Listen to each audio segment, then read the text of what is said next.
Irmãos, boa noite. Tudo bem? Bom, nós daremos continuidade ao nosso estudo, mas hoje com um tema extremamente interessante que eu acredito que todos nós estejamos nesse caminho tentando colocá-lo em prática, que é honrar o nosso pai e a nossa mãe, em todos os aspectos, não é? Quando Jesus fala honrai o vosso pai e a vossa mãe, e em diversas passagens que nós veremos aqui nessa noite, quando ele nos exorta a quem será o nosso irmão, a nossa irmã, a nossa mãe, o nosso pai. E ele diz, é aquele que fizer a vontade de meu pai. Só essa frase já nos abre um leque imenso. E é por isso que eu falei para a Tânia que nosso tempo hoje seria mais ou menos dividido, porque a raiz de todos os males é o egoísmo. E é essa raiz que nós devemos eliminar com o tempo. Os irmãos devem se lembrar de uma passagem da Bíblia onde Abraão coloca o filho numa pedra para ser sacrificado. Se lembram? Então vejamos. O que nós podemos tirar da associação entre honrar o pai e a mãe e esse sacrifício que Abraão quis fazer com seu filho Isaque?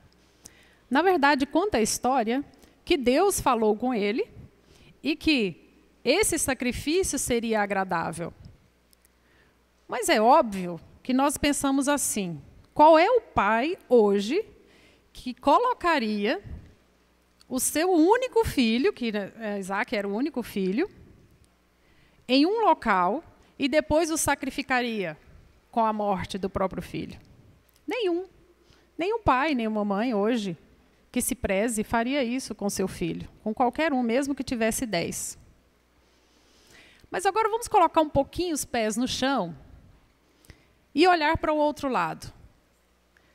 Será que os pais hoje sacrificam os filhos na medida certa? Ou eles estão concluindo a tarefa que Abraão deixou pela metade? Então, vejamos. Jesus nos deixa inúmeras lições e nos explica que quando eu amo o meu pai e a minha mãe, quando eu entendo quem é o meu pai e quem é a minha mãe, eu estou em sintonia com Deus. Mas vejamos, o que é que significa amar? Essa palavra tão fantástica, tão maravilhosa. Será que Abraão amava seu filho Isaque? Será que nós amamos os nossos pais, amamos os nossos filhos? E será que nós sabemos exatamente o significado de amor?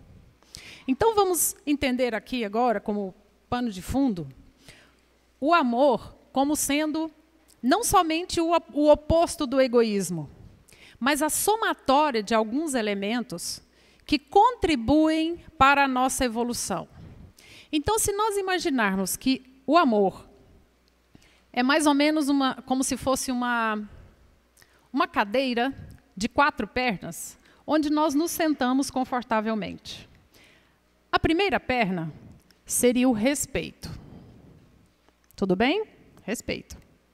A segunda, responsabilidade. Primeira, respeito. Segunda, responsabilidade. Terceira, carinho. Respeito, responsabilidade, carinho. E a quarta, tolerância. Então, vejamos, se faltar uma perna dessa cadeira, dá para a gente continuar sentado nela, não dá? Com 3 pernas? Se faltar respeito, mas tiver responsabilidade, carinho e tolerância, ainda dá para aguentar. Se faltar respeito e responsabilidade, não tem carinho e tolerância que dê conta. Então, na verdade, se nós quisermos praticar o amor e entender o amor do outro, nós precisaremos desses 4 elementos. Então, veja bem, a honra depende desses 4 fatores. Quando nós nos colocamos em situação de habitante desse planeta, nós precisamos saber qual é o nosso papel. E se nós quisermos, ao final dessa jornada, chegar no plano espiritual e tivermos concluído a nossa etapa com amor, significa que nós teremos colocado em prática, vamos lá, o respeito, a responsabilidade, o carinho e a tolerância. Ora, será que o egoísta respeita? Não. Será que o egoísta é capaz de ser responsável, de se responsabilizar por alguém ou por um ato? Também não. Tem carinho o egoísta? Não, ele quer carinho, não é? E será que ele é tolerante? Não, ele pensa nele primeiro. Então vamos lá. Se levarmos em consideração que a nossa vivência aqui, com honra, exija de nós a prática dessas 4 palavras importantíssimas, chegaremos à conclusão de que em cada etapa da nossa vida, precisamos assumir um papel. É aí que está o grande desafio. Que papel eu devo assumir enquanto recém-nascido? Qual é o recém-nascido dos nossos sonhos? De preferência, aquele que fica acordado durante o dia e dorme durante a noite, não é? Quem tem filhos aqui sabe. Eles são assim? Não, mas às vezes eles trocam o dia pela noite, não é isso? Então atenção.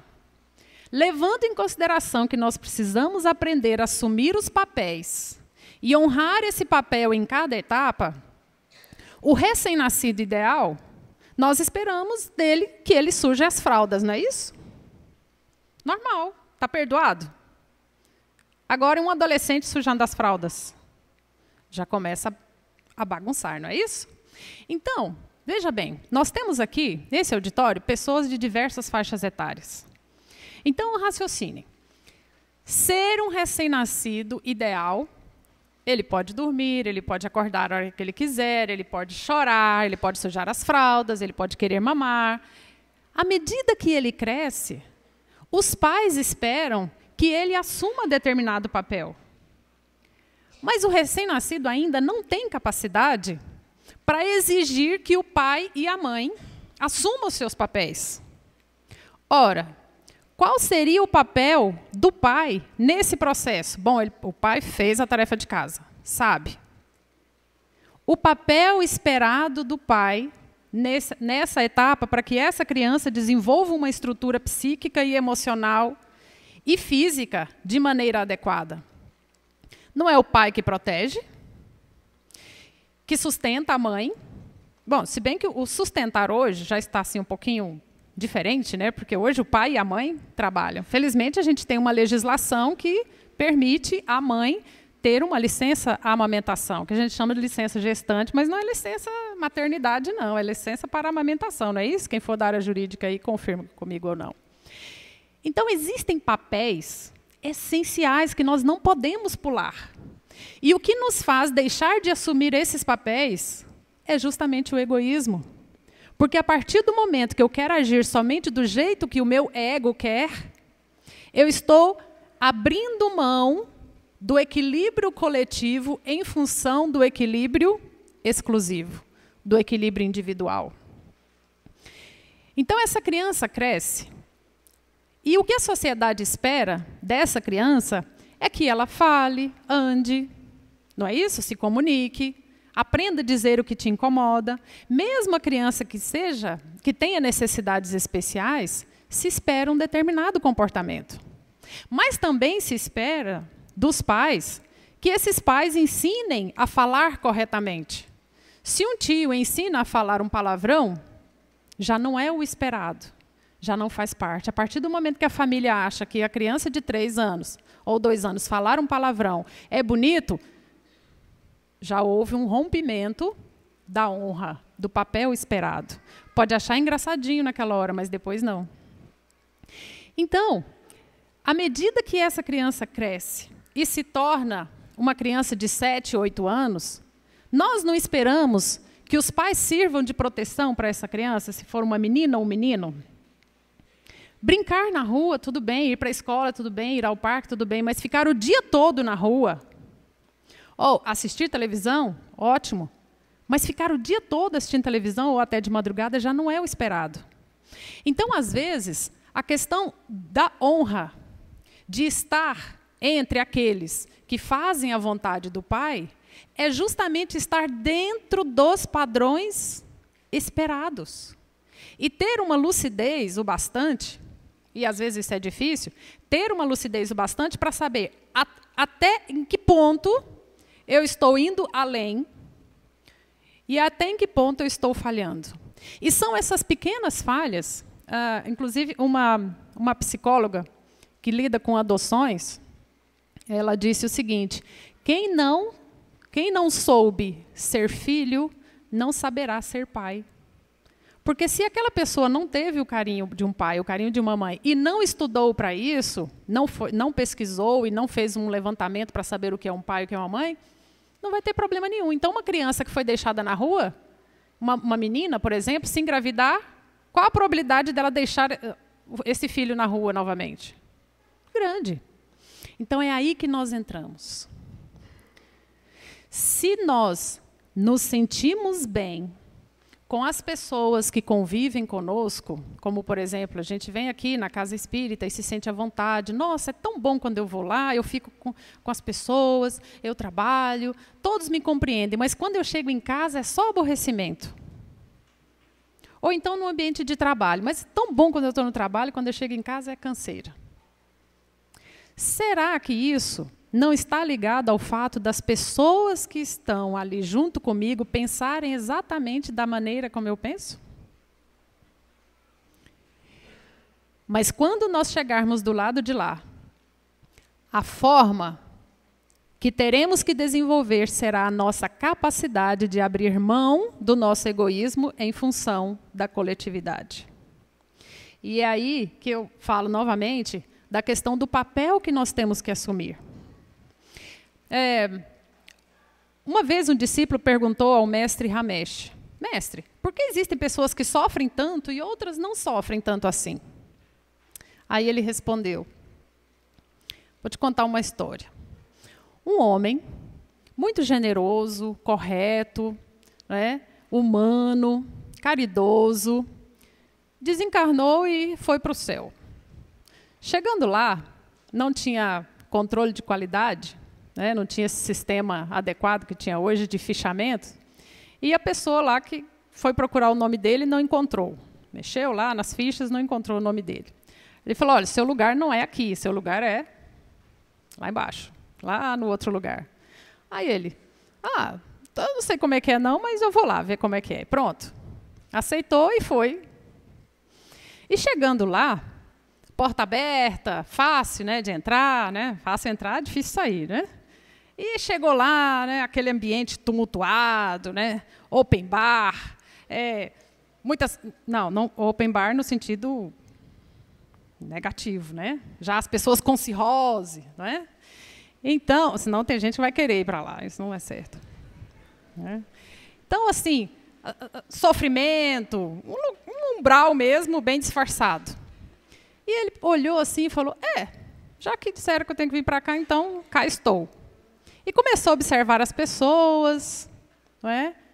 Olhar nos olhos das pessoas, começou a conversar, uma pessoa chorando, ele chegou, o que foi, o que aconteceu, começou a ouvir, começou a levantar o ânimo das pessoas, a dar esperança, a dizer que a vida não estava só ali, que existiam universos alternativos, outras situações.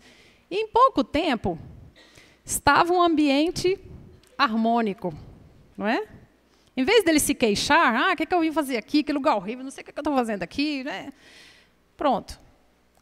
Depois de um certo tempo, o gerente lá daquele local, que é melhor não falar o nome, foi ter marcou um horário lá com o gerente do céu, para ilustrar. Ele falou: olha, é o seguinte, vocês estão colocando espiões lá, tem um sujeito lá que fica amparando as pessoas, animando, estimulando, dando esperanças, não é? Ouvindo os casos, ajudando a encontrar soluções, dando dicas boas. Para com isso. Tem um sujeito lá fazendo esse negócio, lá está um clima horrível de fraternidade. Tira aquele sujeito de lá. Não, já nem é mais o inferno. Aí ele falou, não, peraí, qual que é o nome dele? Aí foi lá, procurou direito, a ficha estava lá embaixo. Não, ele é daqui. Manda ele de volta para cá. Tem que tirar ele de lá. Aí o outro voltou, né, deu tchau para todo mundo e entrou no lugar onde deveria. Moral da história. Viva de tal maneira que mesmo que você vá parar num lugar terrível, lá você dá um jeito. O próprio dono do lugar trata de te mandar para o seu lugar certo. Então, se às vezes nós pensamos que a família em que nós vivemos é a pior família do mundo, que as pessoas são incompreensivas, que não nos entendem e que não coadunam com as nossas ideias, essa é a nossa família. E não adianta a gente pensar que, procurando outras famílias, nós encontraremos a felicidade. Porque em cada etapa nós temos que cumprir, como nós falamos na palestra passada, com o nosso doar e o nosso receber. Veja se não é assim. A primeira coisa que acontece quando nós começamos a namorar não é perder o nome? Você deixa de ter nome e passa a se chamar amor. Oi, amor. Meu bem, não é? Meu bem. Emílio eu chamo de Xerri até hoje, no namoro e até hoje. Eu não consigo chamar ele pelo nome. Quem já não chamou o namorado que ele já amou? Amor, oi, amor. Não é assim? Então, essa etapa é a etapa que nós temos que aprender a assumir os nossos papéis e talvez seja a etapa mais difícil de honrar pai e mãe. Como é difícil honrar pai e mãe na adolescência. É que a gente se esquece, né, quem já passou por essa fase. Como a minha é recente, acho que eu ainda me lembro. Então, olha só.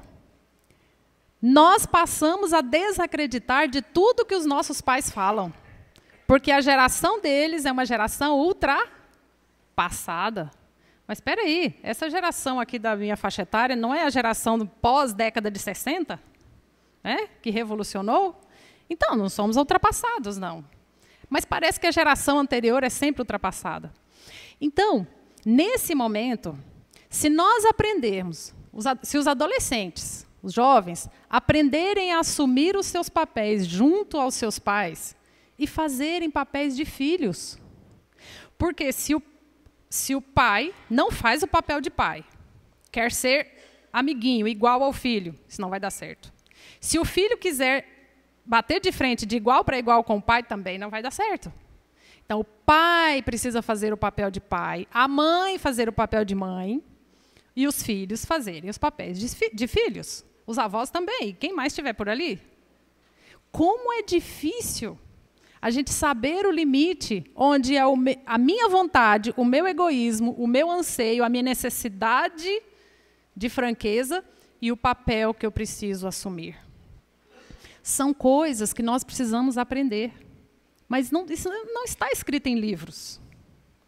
Essa luta contra o egoísmo, essa necessidade que nós temos de assumir um papel dependendo da fase onde eu me encontro, pode ser um dos maiores desafios. Porque mesmo o papel do casal de 20 anos de casados, 30 anos de casados, é um papel que precisa ser compreendido. O papel de profissional, o papel de recém-formado, o papel de estudante. Se nós começarmos a entender que, a partir do momento que eu abro mão de todo o meu, não de todo, mas do meu ego, da necessidade que eu tenho de que as minhas vontades sejam satisfeitas, imagine a fraternidade que seria isso. Se eu trabalho numa instituição e quero que a minha opinião seja aceita, mas eu não estou preparada para ouvir a opinião do outro, a minha não será aceita. Então, dentro desse processo, nós precisamos aprender que, quanto mais nós trabalharmos a nossa capacidade de interagir com o coletivo, sem abrir mão da minha individualidade, mas abrindo mão do meu egoísmo, eu saberei exatamente o que o outro quer ouvir. Eu falarei o que o outro precisa ouvir, mas também o que o outro quer ouvir. Eu estarei ciente dos meus papéis em cada faixa etária que eu estiver. Então, eu não chegarei aos 50 anos, por exemplo, agindo como se tivesse 15. Porque o idoso também tem o seu papel. Como também o adulto da meia idade tem o seu papel. Imagine um homem de 50 anos agindo como se tivesse 18. Aí é claro que ele vai se afinizar com uma menina de 18. E por acaso, às vezes isso acontece, né? Mas é por falta de compreensão de qual é o seu papel dentro daquela faixa etária. Hoje, tem acontecido alguns fatos muito interessantes com os idosos. Antes, eles ficavam restritos à casa e, no máximo, recebiam visitas dos familiares. Hoje, esse papel tem mudado. A gente não vê mais as pessoas com mais de 60 anos inativas. Pelo contrário, vão para a academia, fazem atividades, participam de festas, participam ativamente de ações comunitárias, fazem um movimento paralelo. E esse é o novo papel do idoso. Então, quando eu falo em assumir com honradez o seu papel, dependendo do local onde você está inserido, dependendo da faixa etária, não é ficar preso a papéis arcaicos, porque a humanidade evolui, o planeta evolui. Então, nós precisamos descobrir o que é fazer a vontade do Pai. Qual é o meu papel nessa época, nessa idade em que eu estou? Se nós entendermos direito essa posição, talvez nós sejamos um dia chamados de irmãos de Jesus verdadeiramente. Porque ele sabia exatamente o que é que ele precisava fazer. Tanto que quando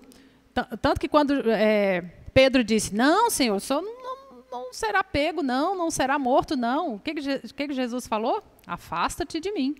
Ou seja, não venha atrapalhar aqui o papel que eu vim cumprir. Então, qual é o meu papel?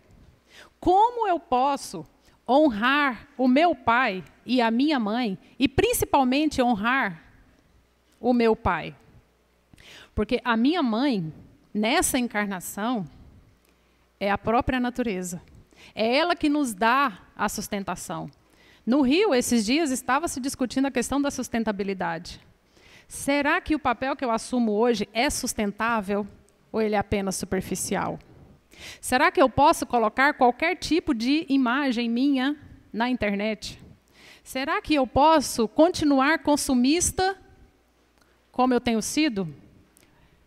Sendo vítima das propagandas de produtos que, às vezes, eu nem tenha necessidades. Então, honrar a mãe natureza, é saber que todas as ações que eu pratico têm uma repercussão. É saber que quanto mais carros nós tivermos nas ruas, mais tumultuada será a nossa cidade. É saber que daqui até a padaria eu posso ir andando. Se eu trabalho em um local onde eu posso estimular as pessoas a manterem as calçadas limpas, eu preciso aproveitar esses momentos para falar, para manter as calçadas limpas.